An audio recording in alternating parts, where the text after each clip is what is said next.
Bonjour chers amis téléspectateurs d'Eric Favre TV, c'est un plaisir de vous retrouver. Bienvenue dans cet entretien exclusif avec Monsieur Modou Mamou Sène, président de la Fédération sénégalaise de boxe et discipline associée. Président, bonjour et bienvenue sur Eric Favre TV. Aujourd'hui, la boxe sénégalaise qui est en train de faire des performances, on a vu avec notamment le dernier championnat d'Afrique des Nations, le championnat de boxe sur le plan national, aujourd'hui qui a été repris et tout. Parlez-nous un peu de la boxe sous l'ère Modou Mamou Sène. Avant tout, je voulais d'abord vous remercier, vous, Merci beaucoup. Eric Favre TV, parce que j'ai vu que depuis quelques années, vous accompagnez notre fédération, mais vous accompagnez aussi tous les sports de combat. Exactement. Et puis, on est ensemble pour aujourd'hui installer le MMA Oui. au Sénégal. Donc, je vous remercie pour la vulgarisation et la promotion des sports de combat. Merci beaucoup. D'accord. Et pour aller directement à votre question, la fédération, on a récupéré cette fédération depuis 4 ans. Oui. Depuis 4 ans. Et on a commencé notre campagne Box is Back.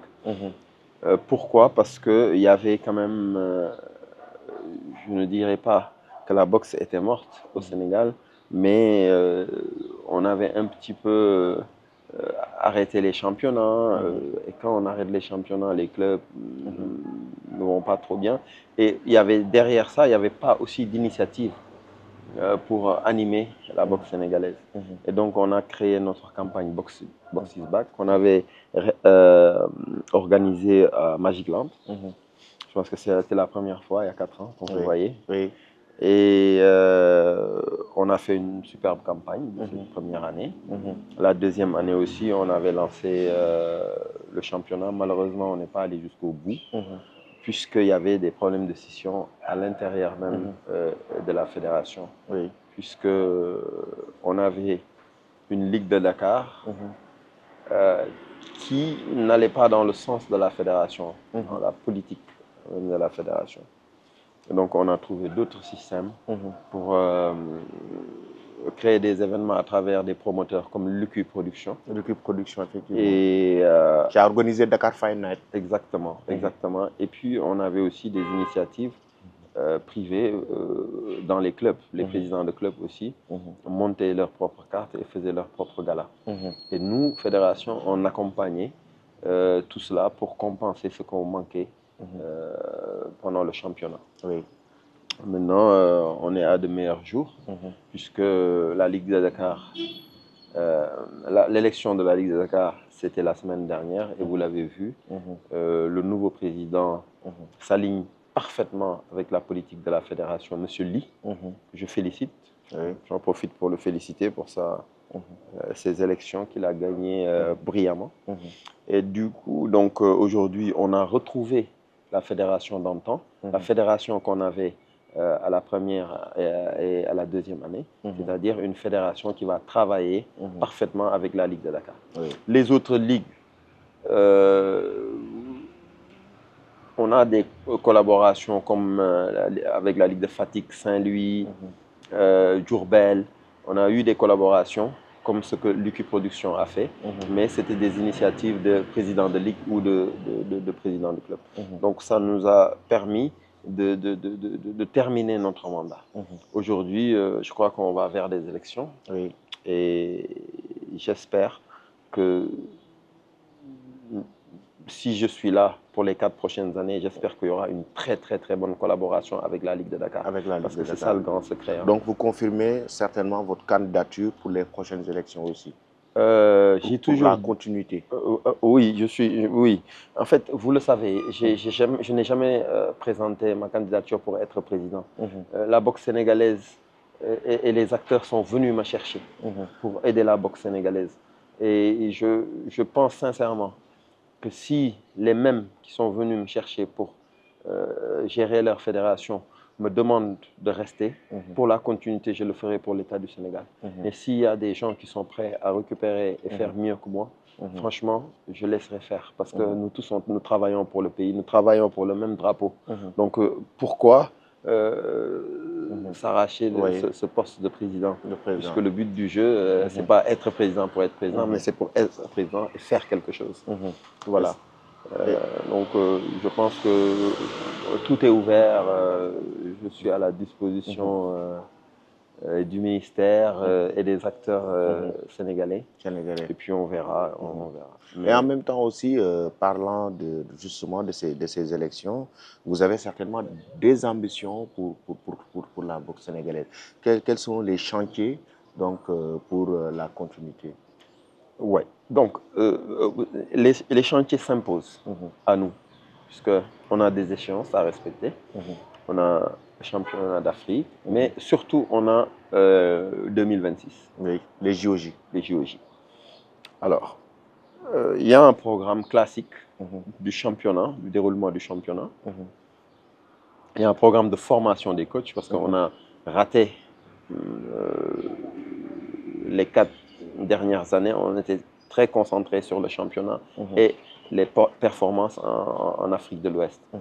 Aujourd'hui, en Afrique de l'Ouest, on a eu la chance d'aller beaucoup plus loin, alhamdoulilah, mais on avait prévu cette année de vraiment rester entre nous et de trouver quelque chose, de trouver une performance intérieure, de valider cette performance avant de sortir. On a eu la chance d'avoir été 2 fois champion d'Afrique de la zone 2 et classé 3e en Afrique. Donc, forcément, on va continuer. On va continuer, je le disais aux boxeurs qui sont revenus l'année dernière du championnat d'Afrique, que les médaillés de bronze devraient être or ou argent, et ainsi de suite. Donc oui, on va évoluer sur ce plan. Mais les autres projets qu'on peut développer cette année et qu'on ne pouvait pas développer les 4 dernières années, c'est la boxe professionnelle. La boxe professionnelle. Parce qu'on a vu les difficultés que Souleymane Baye a eues et il me l'avait dit dès le début. Mamoun, ça va être difficile pour moi d'organiser quelque chose dès les 4 premières années. Effectivement, parce qu'il fallait des boxeurs qui ont plus de 5, 6 combats, et ainsi de suite. Donc je pense très sincèrement que la boxe professionnelle va être très dynamique. Très dynamique. Parce qu'on voit qu'il y a énormément de boxeurs, par exemple, qui ont fait beaucoup de combats, mais des combats amateurs.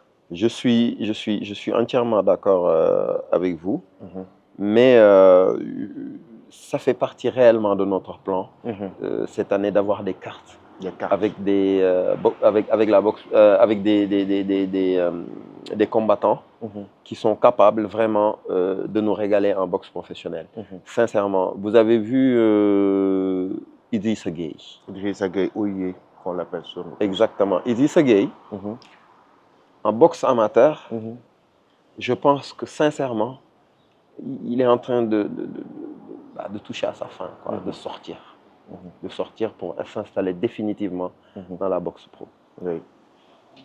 On a aujourd'hui d'autres pensionnaires de l'équipe nationale qui peuvent aussi prendre ce même chemin. Parce que derrière, comme on est en pleine détection dans toutes les régions, et vous connaissez la boxe, c'est le meilleur qui prend la place. C'est le meilleur qui prend la place. Exactement. Et donc, on n'a rien contre nos boxeurs qui vont passer pro.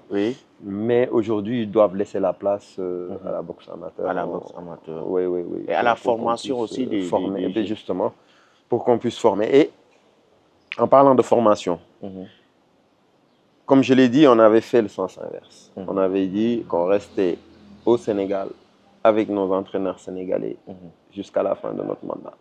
À la fin de notre mandat, en janvier dernier, on avait décidé maintenant de commencer à les amener en formation au niveau de l'INSEPS. Alhamdoulilah, ça s'est très bien passé. Ils sont allés en France, ils sont actuellement même à l'INSEPS en train de faire une vraie formation de coach, et d'encadreur. Et en parlant aussi de formation, je crois que vous l'avez constaté, nous tous les consommateurs de boxe l'ont constaté, le corps arbitral a besoin aussi de formation. Vous le savez, aujourd'hui, on a un seul qualifié, diplômé niveau AIBA, c'est M. Ndour. Et donc, il nous faut d'autres M. Ndour. Il nous Exactement. faut de la bonne formation pour ça. Et je pense que avant la fin de l'année, on va entamer ce volet formation. Et oui, ce volet formation. Et en termes de formation aussi, je le crois et je le pense sincèrement, il faudrait qu'on puisse former les promoteurs. Qui savent c'est quoi leur rôle dans l'écosystème de la boxe sénégalaise.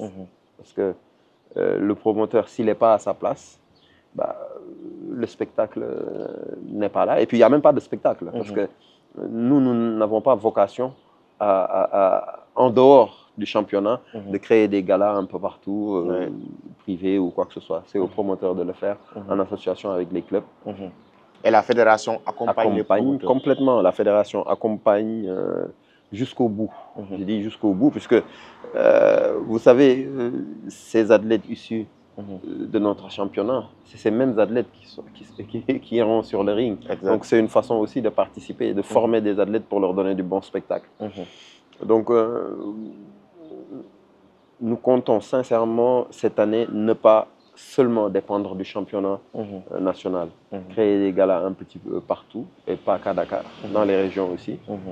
Et nous comptons sur les promoteurs, leur courage et leur ingéniosité pour lever des fonds, créer des galas. Et nous, on va se concentrer sur le championnat national, mais aussi on va essayer de trouver une ligue professionnelle quand même capable, parce qu'aujourd'hui, on ne peut plus me donner comme excuse qu'il n'y a plus assez de boxeurs. Aujourd'hui, on a assez de boxeurs qui sont capables de faire une carte d'une bonne soirée, mais aussi on a l'opportunité d'inviter nos voisins, comme on l'a fait au niveau de la sous-région. Au niveau de la sous-région. Et essayer d'impulser quelque chose.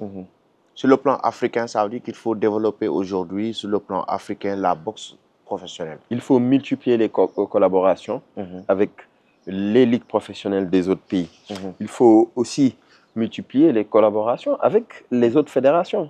Même en amateur, on peut organiser quelque chose en dehors de la zone 2. On peut organiser des choses. On a nos voisins gambiens qui sont dynamiques. Bissau-Guinéen, mais surtout Cap-Vert, parce que avant c'était ce pays qui était le champion de la zone 2, et depuis qu'on est arrivé, ils sont deuxième, je crois, ou troisième. Donc il y a un travail à faire réellement chez les promoteurs. Il va falloir que les promoteurs aujourd'hui nous donnent un coup de main pour organiser dans les zones les plus reculées, mais aussi à Dakar. À Dakar, exactement. Aujourd'hui aussi, parlons de l'équipe nationale de boxe. Le championnat d'Afrique de boxe a été une réussite du côté de la RD Congo. On a vu par exemple le Sénégal décrocher la médaille d'or avec Karamba Kebe, donc, qui a détrôné ou bien qui a égalé le record du père de Pape Amadou Sow. Donc ce jeune, par exemple, comment il a fait pour intégrer l'équipe nationale de boxe? Alors, Karamba, ce n'était pas la première fois. Il était avec nous, il a fait nos camps d'entraînement, il était convoqué à chaque fois. Et Karamba était médaillé d'argent. Médaillé d'argent l'année précédente. C'est-à-dire que c'est une évolution parfaite de passer de médaille d'argent la première et la deuxième année or. Mais il y a eu un travail qui a été partagé entre la France et les coachs sénégalais, entre ces coachs français et les coachs sénégalais. Nous, ici, à chaque fois qu'ils venaient, on rectifiait pas mal de choses. Et je crois aussi que c'est un exemple pour tous les expats, tous les immigrés, tous les gens qui sont en France, en Angleterre, aux États-Unis, et qui ont envie d'intégrer l'équipe nationale. Il y a une condition. Avant, c'était très facile d'intégrer l'équipe nationale du Sénégal parce qu'on attendait des compétitions, une occasion, et puis on faisait venir de l'Angleterre des Sénégalais. Vous le savez, vous avez vécu ça ici avec nous. Aujourd'hui, le fait de prendre 4 ans et dire on reste entre nous, ça nous a donné aujourd'hui ce résultat de pouvoir intégrer des jeunes dans notre équipe nationale, même s'ils ne vivent pas au Sénégal, mais au moins qu'ils puissent participer à nos compétitions majeures. Et puis, le lien se fera naturellement parce que maintenant, si une bonne collaboration se passe avec la Fédération française de boxe, on peut faire suivre ces jeunes-là, même s'ils sont dans d'autres clubs et dans d'autres régions, on peut les faire suivre par l'INSEPS. Exactement. Il y a un autre combattant, par exemple Mohamed Tafsirba, qui a fait la boxe, qui pratique la boxe anglaise aussi, mais en même temps qui fait du kickboxing, qui fait du MMA. Aujourd'hui, ce mélange de disciplines sportives qu'il est en train de faire. D'ailleurs, il a un combat le 12 avril à Lomé, un combat de MMA avec Eric Favre, Nation MMA. Comment vous trouvez aujourd'hui ce jeune qui est parti de rien du tout, qui monte en puissance, en tout cas qui est en train d'exceller dans plusieurs disciplines sportives? Le cas de Tafsir, c'est un cas quand même assez spécial. C'est comme quand on me dit comment tu expliques le cas de Ronaldo ou comment on t'explique le cas de Messi. Nous, on l'a vu la première fois que j'ai vu, il y a 4 ans, Tafsir monter sur le ring.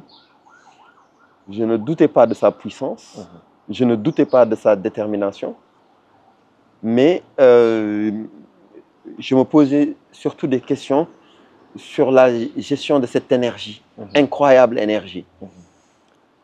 Et très rapidement, on s'est rendu compte qu'il y avait quelque chose, au-delà de l'énergie, de tout ça, il y avait quelque chose qui se montrait beaucoup plus, qui était beaucoup plus évident que tout ça, c'était le talent inné.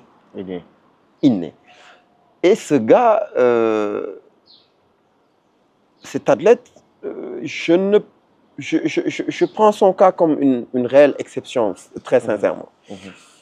Parce qu'il est parti de là. Tu peux prendre le cas de Reug Reug.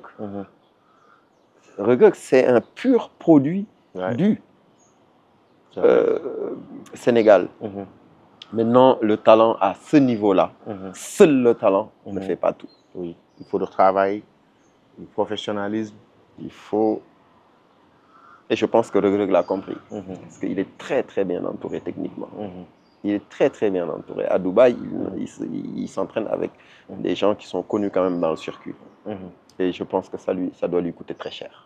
Donc, à un certain niveau, le haut niveau, ça se paye. Le haut niveau, on oublie le talent. Parce que au sommet, on rencontre des gens qui ont tous du talent et qui sont sortis de l'ombre parce qu'ils ont du talent.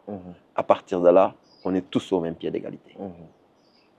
Le mental et le travail au quotidien qui fait avancer, ce genre d'athlète avec beaucoup de talent dès le départ. Ok, on va vous amener là où vous êtes au même pied d'égalité, vous avez tous du talent. Mais comment faire la différence maintenant? Exactement. Et le cas de Tafsir, c'est ça. Aujourd'hui, Tafsir doit être bien entouré.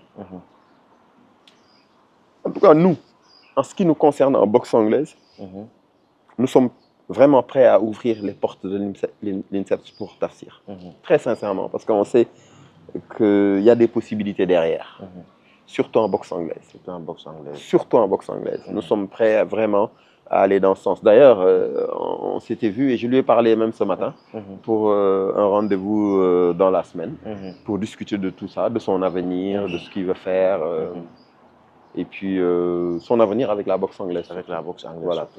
C'est important. La dernière question, certainement, c'est le plus grand projet aujourd'hui de la Fédération de boxe entre 2025 et les JOJ de 2026. Oui. Ben, je pense qu'on n'a pas un projet. On a plusieurs grands projets. D'abord avec les promoteurs, que je ne peux pas dire ici parce qu'ils sont concurrents, ils sont jaloux de leur date. Ils sont jaloux de leur date. Je viens d'avoir Lucky Production qui vient de me proposer à l'instant une date à Dakar, d'ailleurs, au même endroit que la dernière fois. Ça, c'est des très très grands événements. Mais aussi, il y a les Fight Nights. Les Fight Nights organisés par le groupement Pure Sport. Ça va être des très très grands événements. Et puis d'ailleurs, avec vous. Avec vous.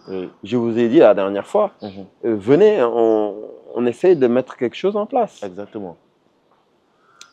Et je ne peux pas dire de grands projets sans parler de MMA. C'est une situation qui a une situation administrative très compliquée dans ce pays. Mais aujourd'hui, le souhait, c'est que le MMA soit vraiment reconnu officiellement, en tout cas officiellement ici au Sénégal, pour qu'on puisse avoir des combats. Parce qu'on a un champion du monde, MMA One Championship, on a des combattants MMA qui vont aujourd'hui dans d'autres pays pour représenter le Sénégal, pour combattre, mais malheureusement, dans leur propre pays, on n'arrive pas à avoir des compétitions de MMA. J'aurai de l'écoute ici, sur Eric Favre TV, pour dire ceci. Vous le savez, moi je le sais, que c'est un sport dangereux, le mixed martial art. Ça, c'est sa première particularité. La deuxième particularité, c'est que ça ne nous appartient pas. Ça n'appartient pas aux boxeurs, ni aux karatékas, ça appartient à tous. La troisième chose, c'est que c'est aujourd'hui un sport qui est à la mode et qui génère énormément d'argent. La boxe thaï a amené énormément de touristes en Thaïlande.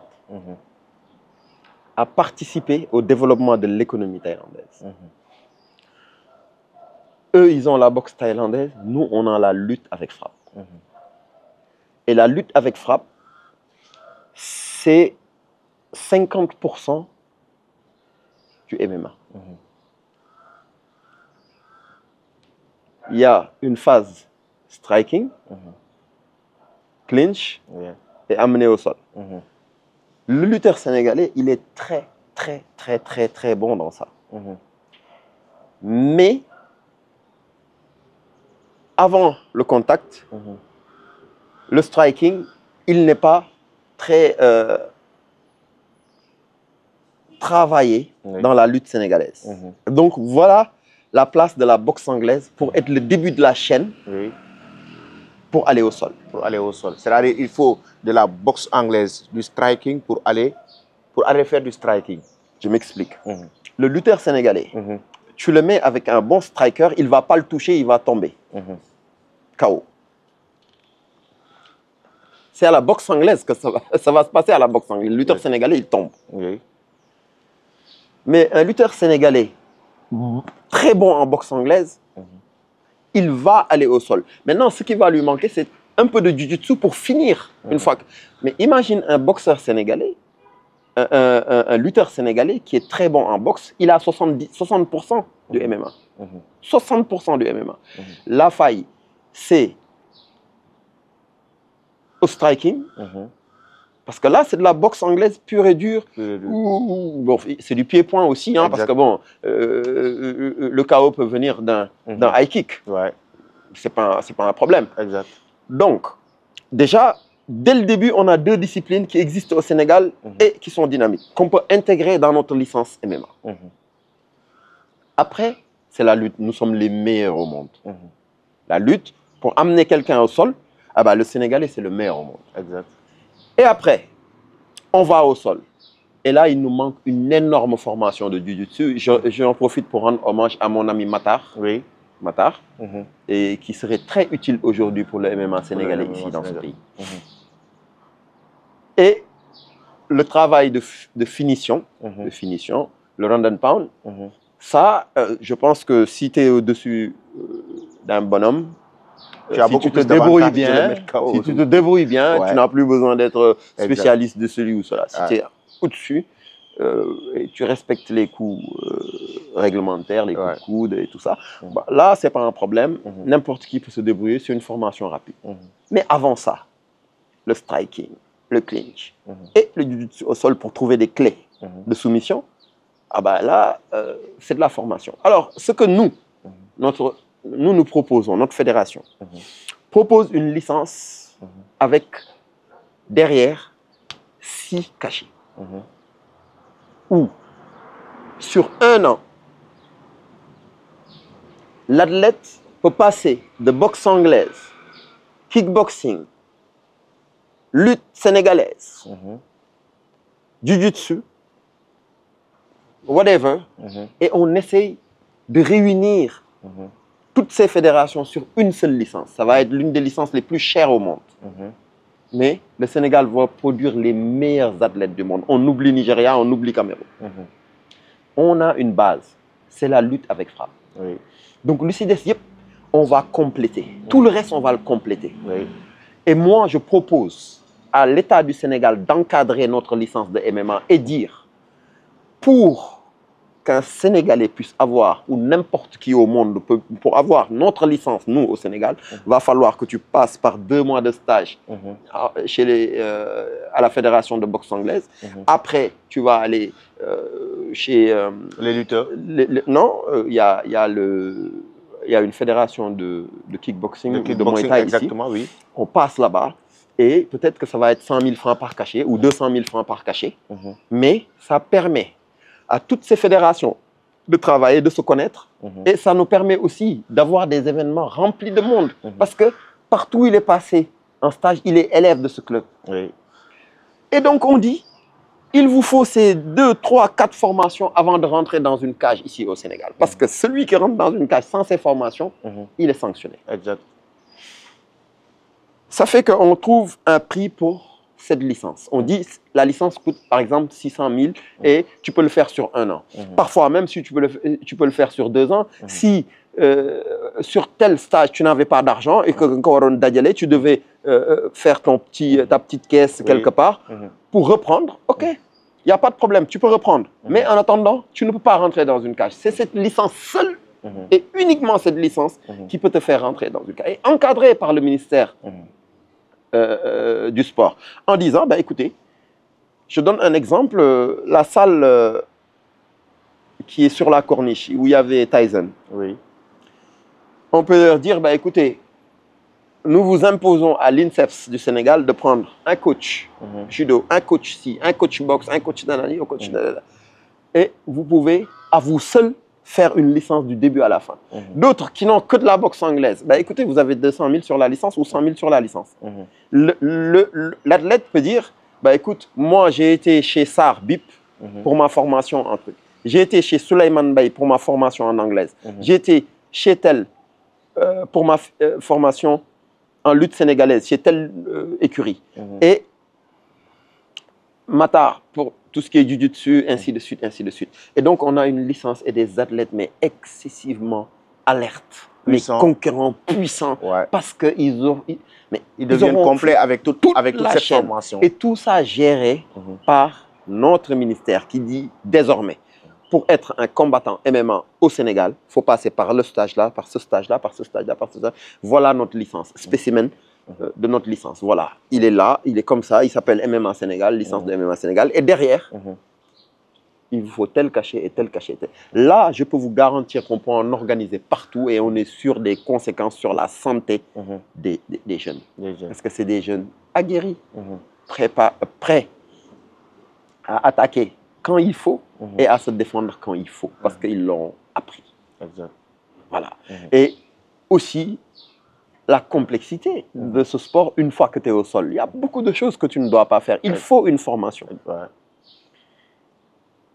Je pense sincèrement que ça ne sert à rien de s'entretuer pour ce sport-là. C'est un sport qui n'appartient ni aux boxeurs, ni aux karaté. C'est le mix martial art. C'est pour tout le monde. Donc le Sénégal, je suis sûr qu'on peut avoir les meilleurs combattants du monde. Les meilleurs combattants du monde dans les organisations comme UFC, comme Ares. On peut en avoir partout. L'essentiel, c'est de bien les former et encadrer administrativement ça. Nous sommes prêts à faire des propositions au ministre, vraiment, pour encadrer ce sport. Et surtout, la valoriser. Parce que nos camps d'entraînement, on peut organiser des camps d'entraînement dans les endroits les plus idylliques du Sénégal. Sali, les îles du Saloum, on peut organiser pour attirer des touristes. Faire des téléréalités. Une chaîne comme toi peut faire des téléréalités et suivre ces équipes-là. Suivre ces équipes dans les endroits, les Casamance, dans les belles plages, dans nos îles qu'on a. On peut le faire. Et attirer le tourisme aussi. Attirer le tourisme. Je pense que c'est important du moment où aujourd'hui beaucoup de jeunes veulent intégrer ce sport. On voit la plupart d'ailleurs des lutteurs qui veulent aussi intégrer le MMA, des lutteurs sénégalais. Et je pense que ce message va carrément passer du moment où aujourd'hui on voit un peu partout des organisations qui travaillent de leur côté. Mais l'idée, c'est de se réunir, de s'asseoir autour d'une table et de travailler ensemble. Ça me ferait vraiment plaisir. Ouais. Et je le dis au ministre du Sport, il faut qu'il organise les assises des sports de combat. Et pour sortir cette fameuse licence qui va nous servir tous. Ça va nous Quelle de servir. perte. Exactement. Merci beaucoup, Monsieur Mamou Sène. C'est toujours un plaisir. Hein? Merci beaucoup. Ben, c'est toujours un plaisir de vous rencontrer dans les galas de boxe. Merci. Et puis de partager ces moments magnifiques avec vous. Merci. Parfois jusqu'à 4 h du matin, 5 h, mais bon, ça fait vraiment plaisir. Ça fait vraiment plaisir. Et on espère avoir d'ailleurs d'autres événements de boxe, d'autres galas de boxe d'ici quelques temps, donc qu'on va partager avec la Fédération sénégalaise de boxe. Surtout continuer à suivre aussi l'équipe nationale de boxe avec ses combattants. Merci beaucoup aux téléspectateurs donc, qui nous ont suivis. C'était avec M. Modou Mamou Sène, donc président de la Fédération sénégalaise de boxe et discipline associée, qu'on avait sur Eric Favre TV. Vous avez bien écouté donc son message concernant le MMA, les projets concernant la boxe au Sénégal, mais surtout les perspectives. Merci et très belle soirée.